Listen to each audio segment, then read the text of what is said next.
250 years ago, when America was still just an idea, a charter from the royal governor, Ben Franklin's son, established Queens College. A few years later, a handful of students gathered in a converted tavern for the first class. And from that first class in a pub, Rutgers has evolved into one of the finest research institutions in America.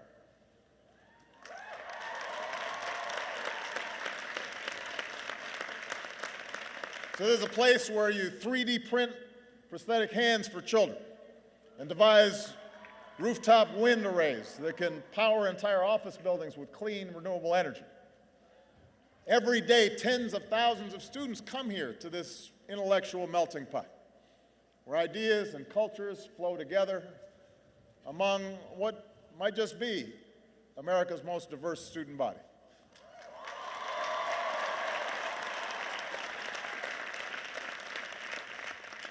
Here in New Brunswick, you can debate philosophy with a classmate from South Asia in one class, and then strike up a conversation on the double E bus with a first-generation Latina student from Jersey City before sitting down for your site group project with a veteran who's going to school on the post-9/11 GI Bill.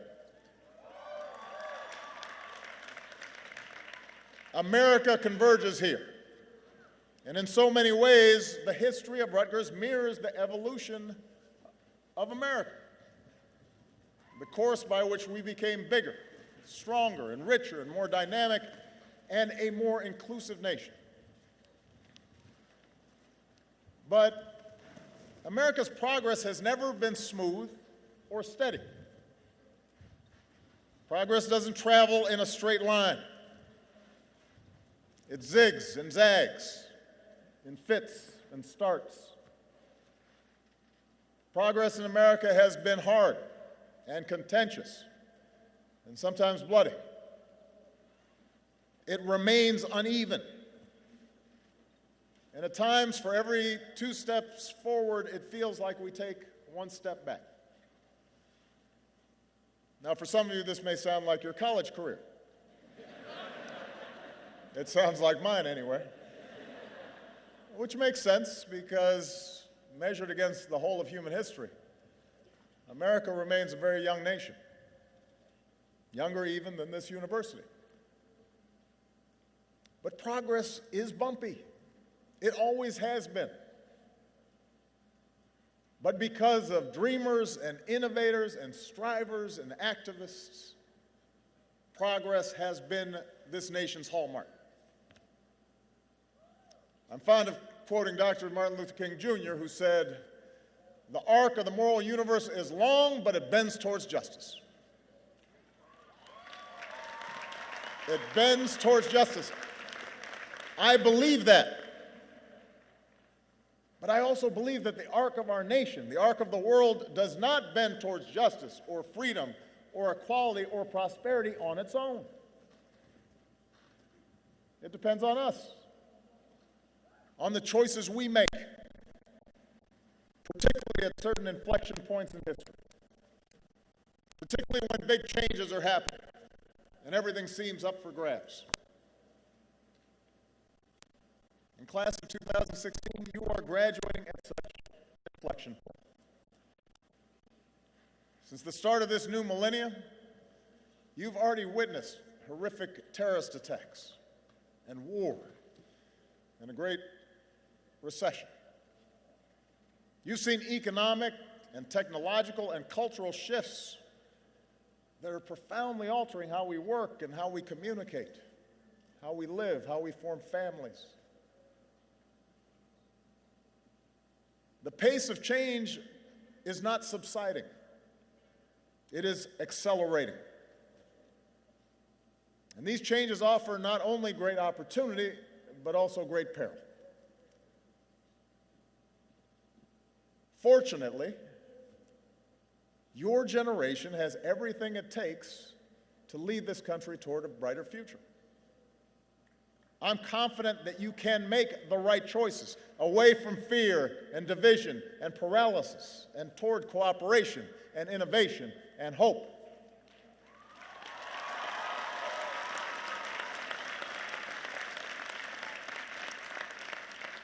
Now, partly I'm confident because on average you're smarter and better educated than my generation.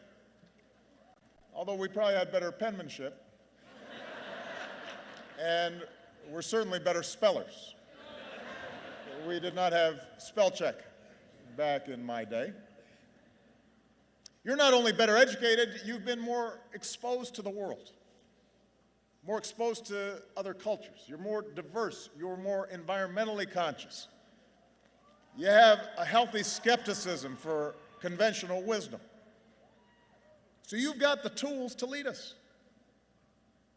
And precisely because I have so much confidence in you, I'm not going to spend the remainder of my time telling you exactly how you're going to make the world better.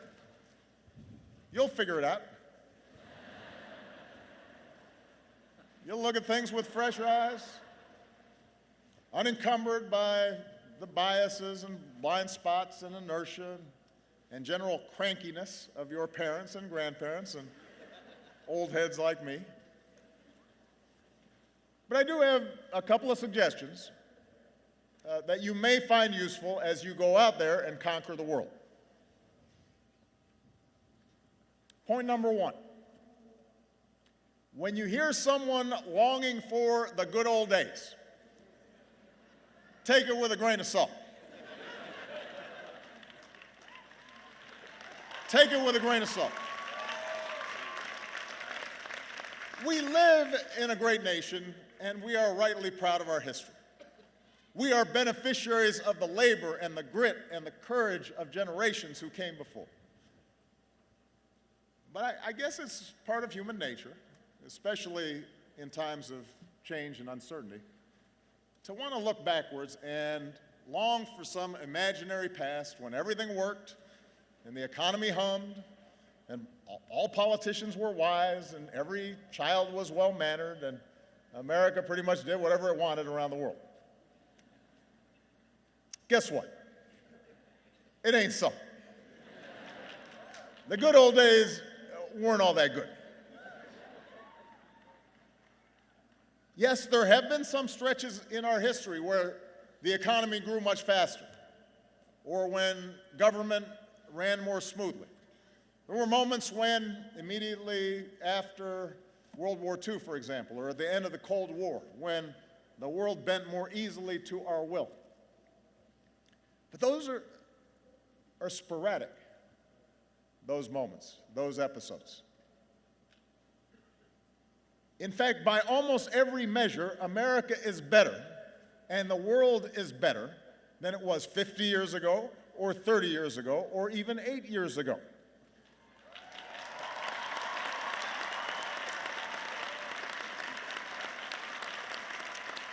And by the way, I'm not set aside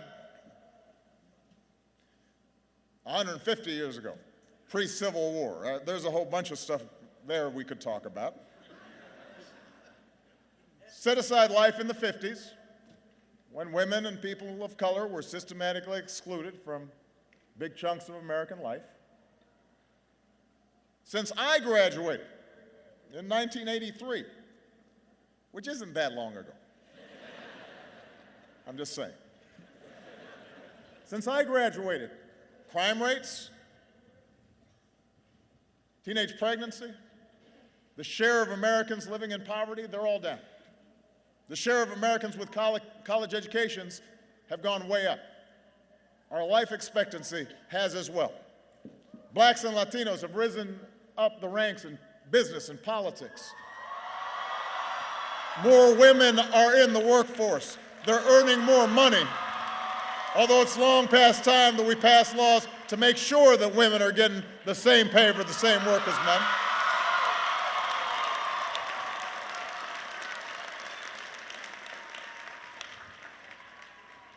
Meanwhile, in the 8 years since most of you started high school, we're also better off. You and your fellow graduates are entering the job market with better prospects than any time since 2007. 20 million more Americans know the financial security of health insurance. We're less dependent on foreign oil. We've doubled the production of clean energy. We have cut the high school dropout rate. We've cut the deficit by 2/3. Marriage equality is the law of the land.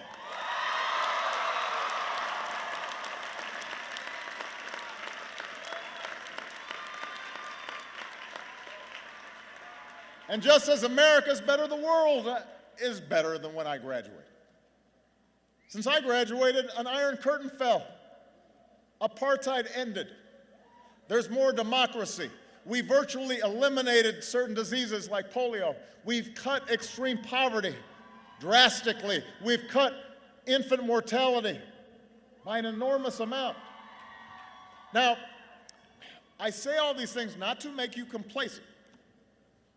We've got a bunch of big problems to solve. But I say it to point out that change has been a constant in our history, and the reason America's better is because we didn't look backwards. We didn't fear the future. We seized the future and made it our own.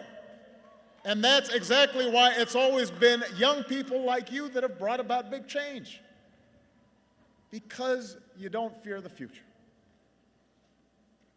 And that leads me to my second point. The world is more interconnected than ever before, and it's becoming more connected every day. Building walls won't change that.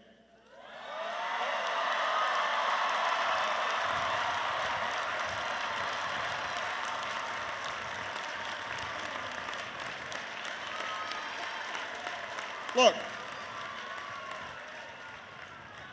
as president, my first responsibility is always the security and prosperity of the United States.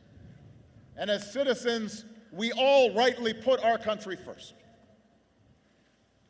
But if the past 2 decades have taught us anything, it's that the biggest challenges we face cannot be solved in isolation. When overseas states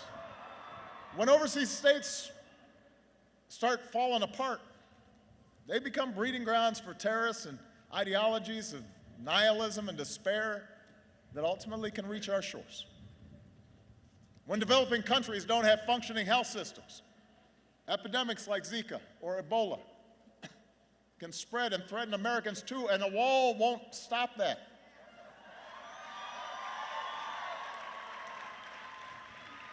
If we want to close loopholes that allow large corporations and wealthy individuals to avoid paying their fair share of taxes, we've got to have the cooperation of other countries in a global financial system to help enforce financial laws.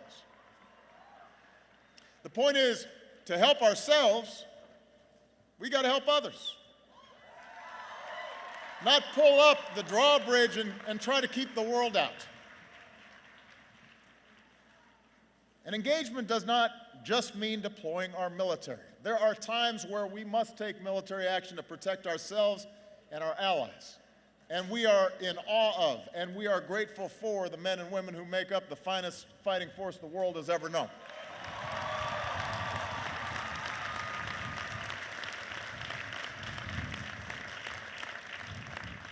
But I worry if we think that the entire burden of our engagement with the world is up to the 1% who serve in our military.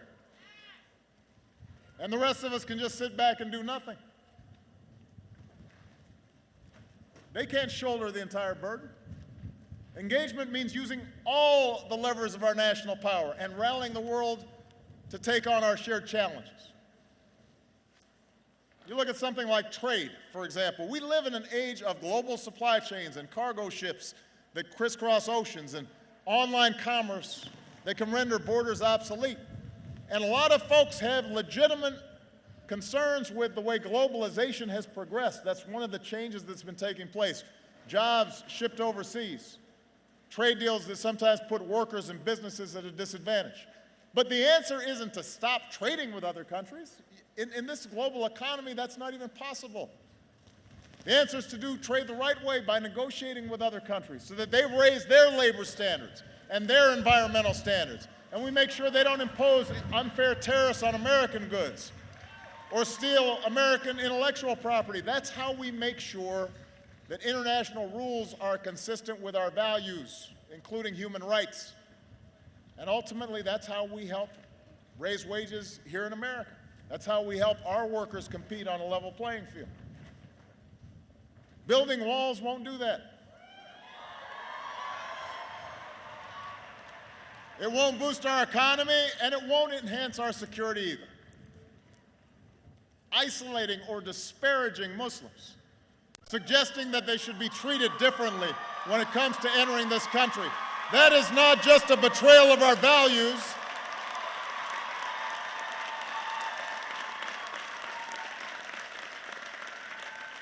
That's not just a betrayal of who we are. It would alienate the very communities at home and abroad who are our most important partners in the fight against violent extremism. Suggesting that we can build an endless wall along our borders and blame our challenges on immigrants. That doesn't just run counter to our history as the world's melting pot. It contradicts the evidence that our growth and our innovation and our dynamism has always been spurred by our ability to attract strivers from every corner of the globe. That's how we became America. Why would we want to stop it now?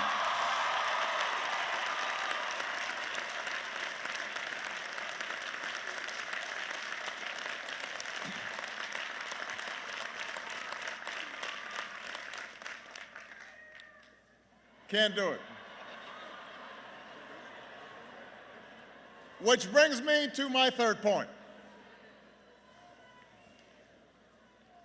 Facts, evidence, reason, logic, an understanding of science, these are good things.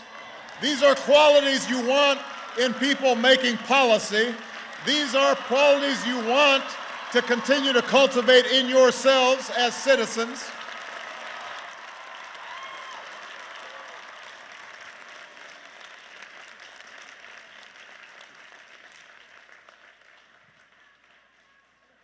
That might seem obvious.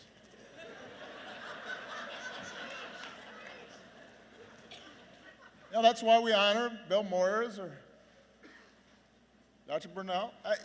We traditionally have valued those things, but if you were listening to today's political debate, you might wonder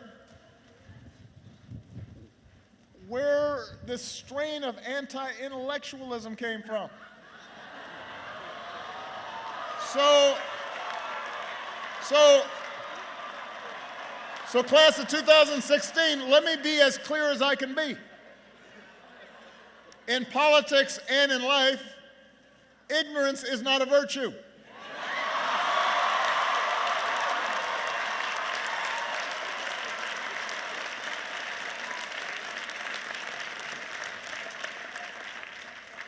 It's not cool to not know what you're talking about. That's not keeping it real or telling it like it is. That's not challenging political correctness. That's just not knowing what you're talking about. And yet we've become confused about this. Look, our nation's founders, Franklin, Madison, Hamilton, Jefferson, they were born of the Enlightenment. They sought to escape superstition and sectarianism and tribalism and know-nothingness. They believed in rational thought and experimentation and the capacity of informed citizens to master our own fates. That is embedded in our constitutional design. That spirit informed our inventors and our explorers, the Edisons and the Wright brothers, and the George Washington Carvers and the Grace Hoppers, and the Norman Borlaugs and the Steve Jobs. That's what built this country. And today, in every phone in one of your pockets, we have access to more information than at any time in human history at a touch of a button. But ironically, the flood of information hasn't made us more discerning of the truth. In some ways, it's just made us more confident in our ignorance. We assume whatever's on the web must be true. We search for sites that just reinforce our own predispositions. Opinions masquerade as facts. The wildest conspiracy theories are taken for gospel. Now understand, I am sure you've learned during your years of college, and if not, you will learn soon, that there are a whole lot of folks who are book smart and have no common sense. That's the truth. You'll meet them if you haven't already.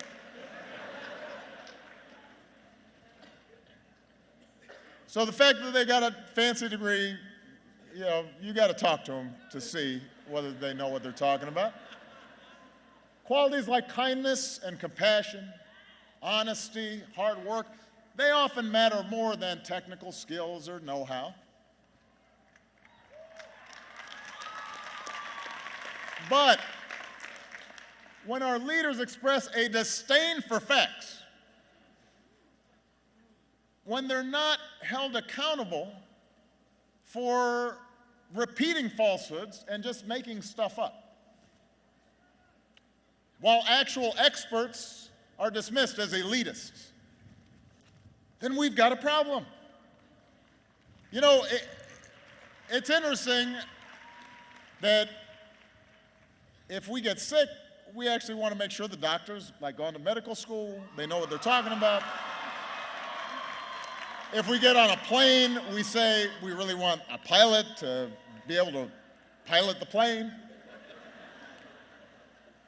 And yet in our public lives, we suddenly think, I don't want somebody who's done it before.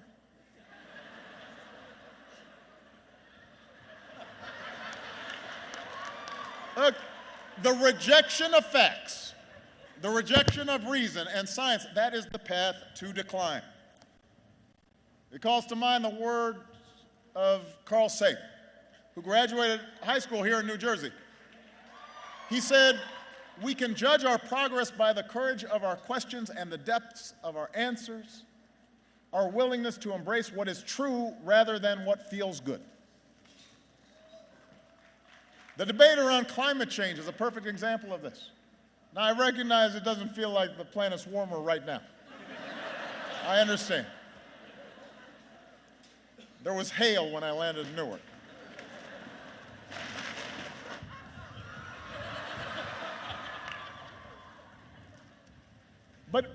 But think about the climate change issue. Every day, there are officials in high office with responsibilities who mock the overwhelming consensus of the world's scientists that human activities and the release of carbon dioxide and methane and other substances are altering our climate in profound and dangerous ways.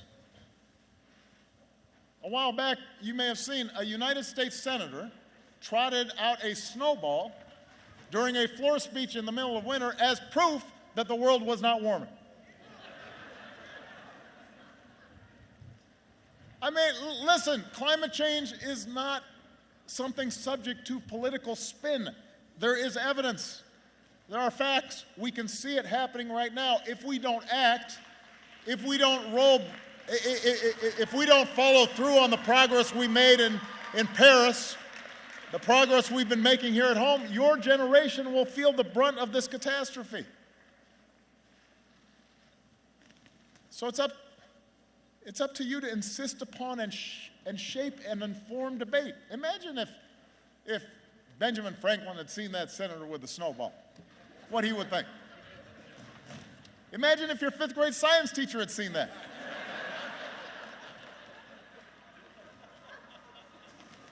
He'd get a D. And he's a senator. Look, I'm not suggesting that cold analysis and hard data are ultimately more important in life than passion or faith or love or loyalty. I am suggesting that those highest expressions of our humanity can only flourish when our economy functions well, and proposed budgets add up, and our environment is protected.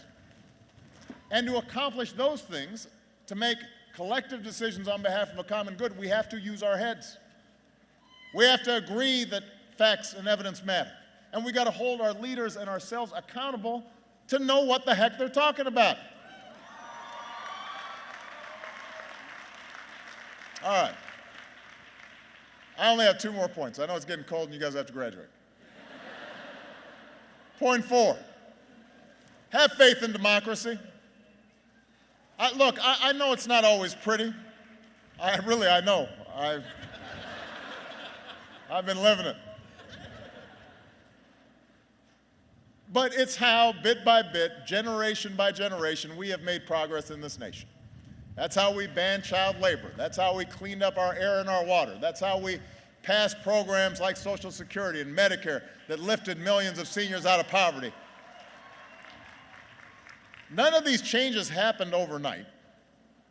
They didn't happen because some charismatic leader got everybody suddenly to agree on everything. It didn't happen because of some massive political revolution occurred. It actually happened over the course of years of advocacy and organizing and alliance building and deal making and the changing of public opinion. It happened because ordinary Americans who cared participated in the political process. So,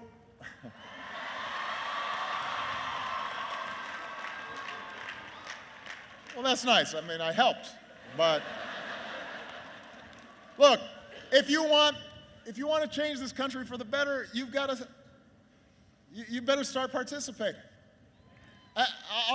I'll give you an example on a lot of people's minds right now, and that's the growing inequality in our economy.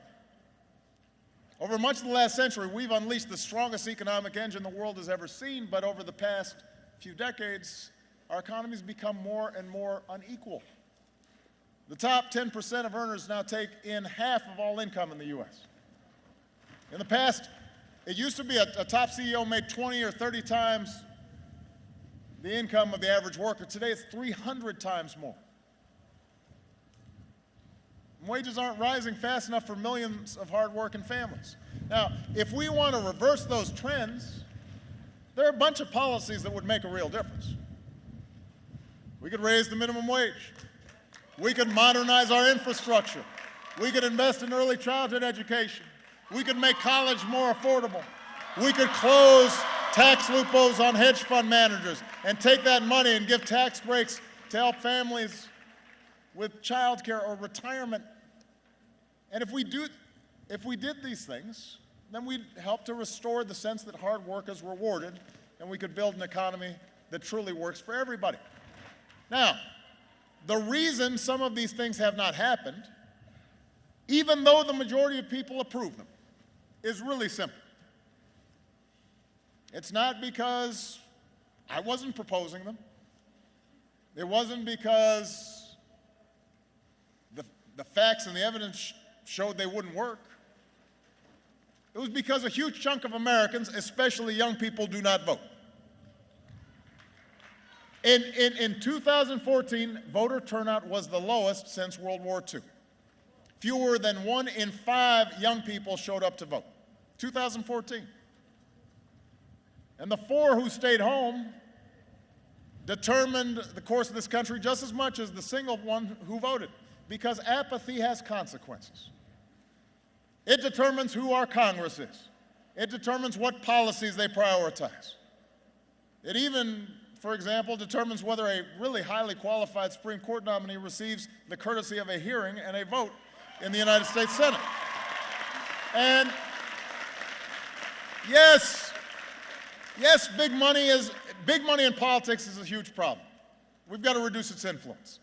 Yes, special interests and lobbyists have disproportionate access to the corridors of power. But contrary to what we hear sometimes from both the left as well as the right, the system isn't as rigged as you think, and it certainly is not as hopeless as you think. Politicians care about being elected, and they especially care about being re-elected. And if you vote and you elect a majority that represents your views, you will get what you want. And if you opt out or stop paying attention, you won't. It's that simple. It's not that complicated.